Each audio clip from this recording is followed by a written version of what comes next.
Hey you, and welcome to this video where I will help you out how to take profit on LiteFinance. So right now we are here on the chart, and first of all we need to decide how much volume we want to open our position. So let's say we want to do a volume of 1.00. We will step in with a $582 position. Then after that we click on closing conditions, and then right here we can select here the take profit. So now we fill in 100, and this means when we have $100 in the plus that we made, he will take the profit and will close our position.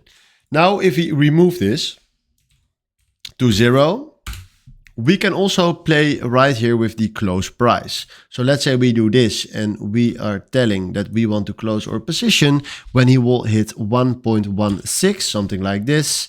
Then we have a plus 141.